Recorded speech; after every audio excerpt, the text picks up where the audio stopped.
బులెటిన్లో మరో breaking news చూస్తున్న కేంద్ర ప్రభుత్వం ప్రతిపాదించిన వక్ఫ్ బోర్డు సవరణ బిల్లుపై ప్రతిపక్ష ఇండియా కూటమికి చెందిన వివిధ పార్టీలు కీలక నిర్ణయం తీసుకున్నాయి. ఈ బిల్లును వ్యతిరేకిస్తూ ఓటు వేయాలని నిర్ణయించినట్లుగా సమాచారం. వక్ఫ్ బోర్డు సవరణ బిల్లును ఇవాళ కేంద్రం లోక్సభలో ప్రవేశపెట్టనుంది. ఈ నేపథ్యంలో కూటమి పార్టీలు సమావేశమయ్యాయి. కాంగ్రెస్, శివసేన, సిపిఎం తదితర విపక్ష పార్టీల నేతలు ఈ సమావేశంలో పాల్గొన్నారు.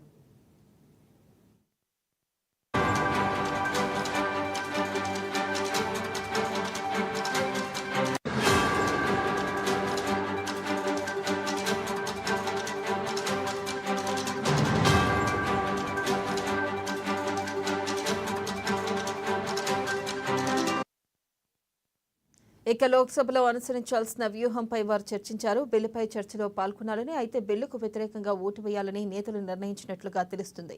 ఇక వక్ఫ్ సవరణ బిల్లు విషయంలో మోదీ ప్రభుత్వం అనుసరిస్తున్న రాజ్యాంగ విరుద్ధమైన విభజన ఎజెండాను ఓడించేందుకు అన్ని ప్రతిపక్ష పార్టీలు ఐక్యంగా ఉన్నాయని కాంగ్రెస్ జాతీయ అధ్యక్షుడు మల్లికార్జున ఖర్గే తెలిపారు. ఇక పార్లమెంట్లో విపక్షాలన్నీ కలిసి పనిచేస్తాయని ఆయన అన్నారు.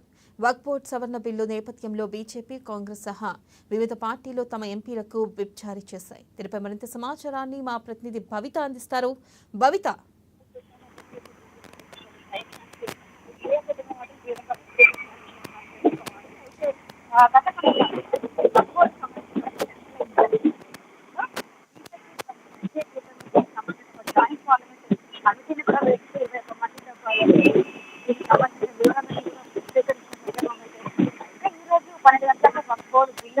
పార్లమెంట్ ముందు తీసుకురానున్నారు. 12 గంటల్లో దీనిపైన ముందుగా 8 గంటల పాటు చర్చలు జరిగిన తర్వాతనే ఓటింగ్ లో పాల్గొనాలి అని చెప్పేసి ఇప్పటికీ అధికార నేతలైతే చర్చించినట్టుగా తెలుస్తుంది. ముఖ్యంగా ప్రతి ఒక్కరికి అధికార పక్షానికి సంబంధించి 3 రోజుల పాటు ఈ సమావేశాలలో పాల్గొనాలి అని చెప్పేసి ఇప్పటికే విప్పి తయారు చేసినట్టుగా తెలుస్తుంది.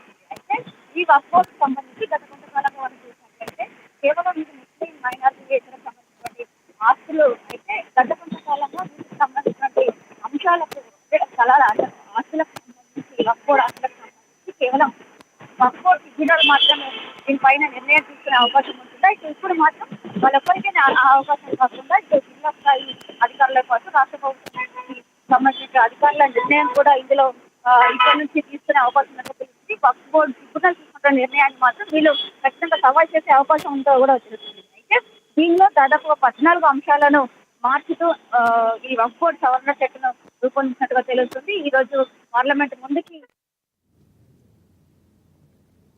Right Bhavitha, thank you.